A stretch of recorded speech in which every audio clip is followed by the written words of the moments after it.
Hey there, Vanagon addicts. This is Ken Wilford here. Another day in the life of Vanagon. We are replacing a gas tank today because gas tank level sender will not come up to full. Most likely because it is rusted and frozen. So stage one is getting rid of the gas, taking out the gas. We actually filled the gas tank completely up, so we're having to pump out all of it. How we're doing that is down here, if I can get it focused properly. There is a little T on your fuel lines right here. It has this little small, I think it's a 7mm head bolt in it. You take that out. You put on some fuel line, 7mm fuel line, probably about 5 foot of that. And then you over here to your relay box and you make a little jumper deal like I did, and it allows you to jumper the upper and lower here on this relay here, and that activates your fuel pump. So you sit here and for probably about half an hour we've been pumping out gas into our fuel tanks. Nice thing about doing this is it gets out all the gas from the tank, and it's also like a really controlled way of doing it, draining it from underneath.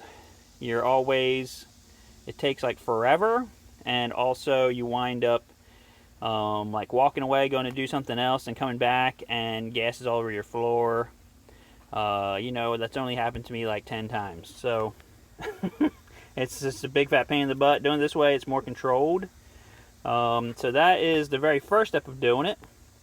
Step number 2 would be, we can go around here to the front. You jack up the front of the van. You put jack stands up as high as they will go. Okay, that's going to give you enough room underneath to lower the gas tank. Step 3 would be to remove this gas cap right here, and then we can start pulling out the gas filler neck. So I'm probably going to pause it here, and then I will start doing that while my helper is filming it. Ready? Yeah. Alright, so we're removing the gas tank filler neck. The first step of that is removing these 3 Phillips head screws. Sometimes they don't like to come loose, so you have to like beat on stuff with a hammer a little bit, like pound your Phillips head screwdriver in there. I've had to use chisels on them, all kinds of stuff. Don't ask me why, because I guess it's just because dirt and stuff gets up behind here. So once we remove these 3 screws, the next phase would be basically push this in and turn it. There's a little vent on here too underneath. We're going to pop out of the top of the tank. I'm going to try to do this on video if I can, but I think I'm going to have to work these screws over a little bit here. Let me pause it again and we'll get to that. Alright, so we're pulling this vent line out of the top of the tank. It just pulls straight up, if you can kind of see, and pops out. And then this is your main line here, your filler. So you have to basically wrestle it a little bit because it gets a lot of stuff built up on it over the years. I don't think this one's ever been out before. Whew. Okay, alright, so we wrestled it out here. It's like wrestling an alligator. Pull it out. You can see one of the problems this one has, I would say, squirrels have decided to eat on this, so I'm gonna have to repair that. But this is what your filler piece looks like when it comes out. Some of them have this little ball on it, some of them do not. Don't ask me why, because it was stock on some and not stock on other ones. So that's our next step on the gas tank. Then the next thing to do, I usually cut these hoses right here with a razor knife on both sides. That'll disconnect this tank from the main gas tank and let that to come out with the gas tank. And then after I do that, I just remove the 2 front bolts underneath to remove the gas tank straps. And I also support the gas tank with a jack before I do that. So let's pause here and I will show you all that. Go. Alright, so also we have to cut these lines that are coming from the tank. This is actually return on this side, and then on that side where the camera is, there is the intake that goes into the pump. So I basically just cut both of them, have something to catch the gas in, because Even though you pumped it all out of the tank, there's still going to be a little bit that leaks out. This particular tank is the old style version that has the smaller outlet, like a 7mm hose coming out. We're going to be replacing it with a newer style tank that has a 12mm outlet that should actually let it flow a lot better. So where we're at now is I just got to take these 2 bolts up here in the front out, drop out these 2 straps, and then we can start lowering the tank down. So let me pause it, we'll get to that. So we've removed our 2 bolts in the front for our straps. Sometimes you can take them down and just kind of do like this little maneuver and they come out. Sometimes you have to bend these little ends a little bit because for some weird reason, like they don't want these straps just coming out.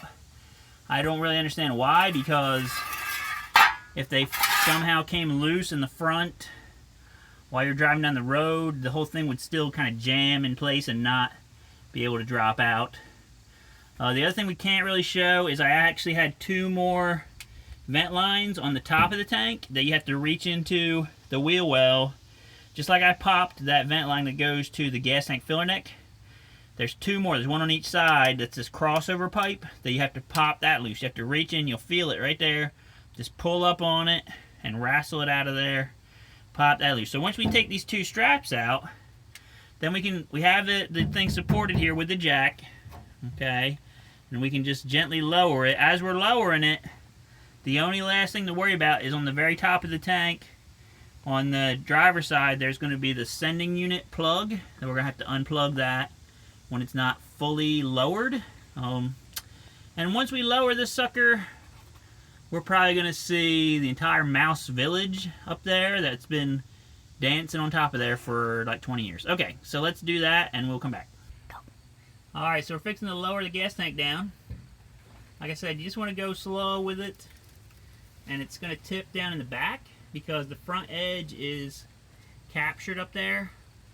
Like I said, there's going to be a bunch of stuff fall out because of all the... I don't think this gas tank's ever been out, ever. Sometimes there's also going to be some more gas come out. Alright, you see that junk? Yeah, see all that stuff that fell out? Yeah, it's the best. It's the best. That's why you're doing this yourself and not allowing a professional to do it, because of how awesome it is. Not really. This is like the worst. Okay, so as we're dropping it down, I don't know if you can kind of see right here. This is your level sending unit plug. Make sure that's unplugged. Okay. All these other hose deals we cut, they should all come out. And man, there was some stuff up here. I mean, just leaves, and I think there's a whole Smurf village up here. So that's basically taking out your gas tank. That's phase 1. Once you get it lowered onto the ground, I mean, it's ready to yank out of here. Then I'm going to take a look at it and see if it's savable. But a lot of times these old tanks are full of rust. Like I said, the level sending unit would not go to full, so it's most likely rusted and frozen. So I'm probably going to be replacing the tank. So let's pause there and we'll move on. Alright guys, so we pulled the tank out. We kind of swept off the Smurf village so you guys can kind of see what's happening here. This is the level sending unit that wouldn't go all the way up, and you can see why. This whole arm is rusted. The pivot point is rusted. If you look in the tank, you see a bunch of rust in the bottom of the tank. So, like, this tank is officially over, okay? When I see that stuff, you can see it in the video there. I just give up on it. I mean, what is the point of putting this back? It's full of rust. You're just going to be fighting that. So the next thing I'm going to do is bring out the new tank. We'll get that set up to go back in, and we'll do little talks about that. Okay? Thanks, guys. Yeah. Alright, so here's our brand new tank. You call up Vanagon. You go to Vanagon's website, and you push a button. This magically shows up probably like 2 days later, and now you're ready to put it in. Okay, you can see this tank is for the plastic filler neck. It's got the smaller opening. You want to always confirm if you have an 84, 85 Vanagon. You want to confirm that you had the plastic filler neck. Some of them had a metal filler neck. This hole is a lot bigger, and it takes a different grommet. Also, on this particular one, you're going to see this is a bigger outlet here. This is a 12mm outlet. That's the way all the new tanks are, and it's actually way nicer. It feeds your fuel pump with more fuel, which is going to help it live longer. That's why they actually, Volkswagen changed that design. So we have these are our vents on the top. There's 3 plugs here that come in the tank to keep stuff out. I don't know where my little flashlight went to, but you can just see inside this tank, it's beautiful in there. There's nothing naughty happening. It's all shiny and new inside. That's what we want. We've also got these plugs here. Now you can see on this one, there's a little bit of damage right here. When they shipped it, that piece got bent. That piece does absolutely nothing. You can see where the weld is right here. This isn't going to hurt anything. All I'm going to do is take a pair of vice grips, straighten this back out, and it's good to go. Okay, so we got our new tank. We got all the plugs stripped out. I'm going to straighten this little piece. Next thing we're going to do is install our level sending unit, so we will come back for that. Alright, so we're getting ready to put our fuel tank level sender in. These are all VDO units that we buy and sell. I don't use anything else. You can see they're also branded for the Avengers movie. So, you know, that's just one of those things that it's like a cross-promotional. Whenever you pull your gas tank out, think about the Avengers. Okay, you got the letter A right here. Or if you're really into, you know, anarchy, there you go. Alright, so how this is supposed to work. This goes in, okay. When it's in here seated, this A is pointing straight into the center. Okay, do you see the A pointing into the center? And that means that, when we pull it out, just to show you how it's supposed to work, this is doing this number, okay, inside the tank. Now if you put it in wrong or something, and it's over here, you can see a little problem. It can't come all the way up. Or if you put it back like this, I don't know if that would work. So this is how it's supposed to go, okay, like this. Then you will not have any problems. Now, when you go to do it, you got to give it a little twist, okay. So you put it in, and then you turn it so the point of the A is pointing in. There's a little problem with that. With these new tanks, these are, you know, the nicest ones that are out there that I found, these silver ones.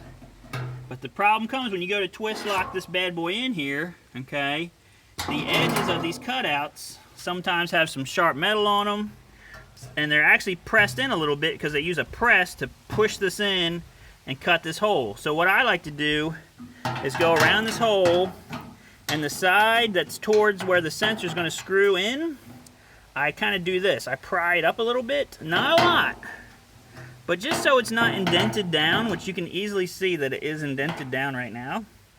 So I pry it up, because if you don't do that, when you go to put the sender in and twist it, instead of going in, it's going to try to cut into the plastic of the sending unit. And yeah, it's going to cause you like to hate your life and want to go on to the next life. We don't want that. We want you to stay here with us. Stay with me, stay with me. And so how you stay in this life, if you're doing this gas tank thing, is you give these things a little tweak. And just so, because look, I'll show you what I'm talking about. All right, so I'm tweaking all these up just a little. I'm sure I'm gonna have people on the comments saying, you don't have to do that. Yeah, well, whatever, you do this crap. All right. So you'll see what I'm talking about. When you go to put this on, there's these little ramps. And when you go to twist it, it goes up this ramp right here. I guess you can kind of see it, up the ramp. So you want the ramp to get a little head start right there. Now another thing I like to do is put some Vaseline on this turkey. And the Vaseline will not hurt nothing. It'll dissolve in gasoline. And it will make this go so much nicer. Alright, so here we go, people. We got this right here. See, the A is almost, the Avengers have almost assembled. And now we just put our screwdriver in here, And that's it. Avengers have assembled now. And when I did it, it was kind of like almost a smooth thing. You could feel it was doing it nice. If you don't bend those tabs, what'll happen, you start doing it, it was like, oh, I can't do it. And then you'll go back, and then you go this way, and then and it'll go a little bit more. But then when you take the sensor out, it's cutting into that plastic the entire time and kind of wrecking those ramps. So now this is in here. The A is pointing straight in. And now that's done. And you see I didn't curse any curse words. Because that's how you do that. And see, I fixed this. I just straightened it with a pair of vice grips. Does it look a little beat up right there? Yes. Is anyone ever going to see it and care?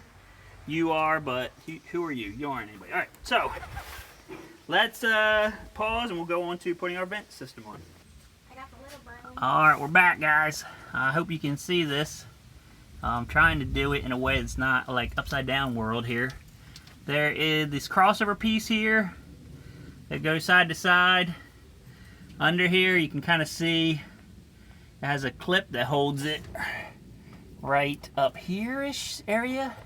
You want it to go above that and hook on that because you'll see why. Here is your emergency brake cable thing. You don't want it under that because then every time you use your emergency brake, it's going to saw it like a saw. And you also want it to be above like your shifter linkage thing, which is right here. So, you know, it has to go on that hook. There's a hump in it, which I'll show you that. Like, you can kind of see it here. That goes on that hook. And then here's the old one. I haven't replaced it yet. I'm getting ready to take it out. So, it has to go above this brake cable. Below, there's a hard metal brake line here below that. And then that will allow it to snap in place. So let me take this old one out.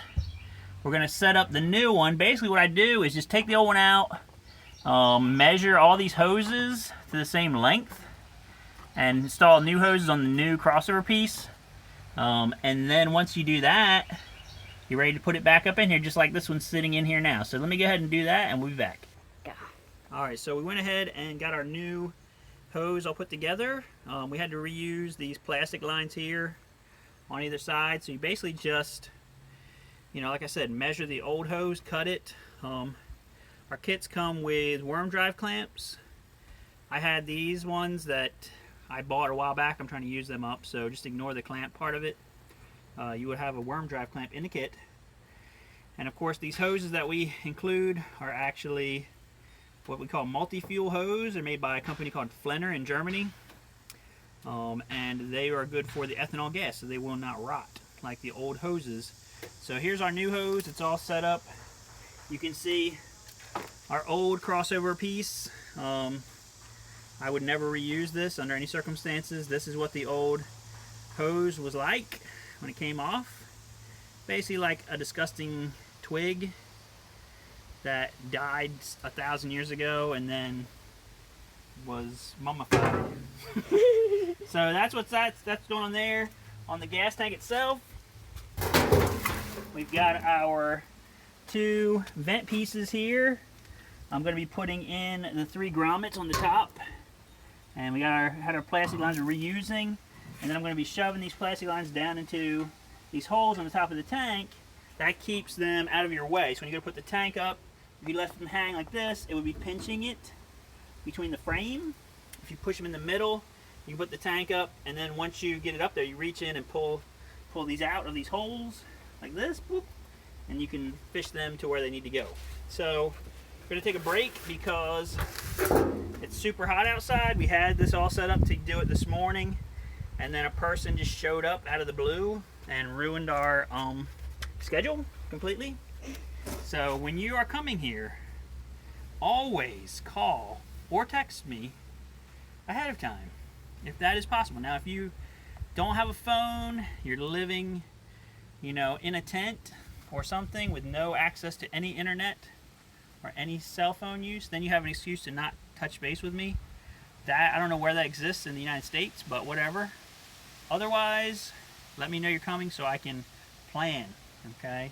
Our plan was to get this done while it was nice and cool this morning in the shade here outside so we could have light to film. Now we're finishing it in this noontime heat, And the only reason is because a person showed up without calling ahead. So please do that. Alright guys, that's it. So we will finish up part two after these important commercial messages from Kellogg's cereal.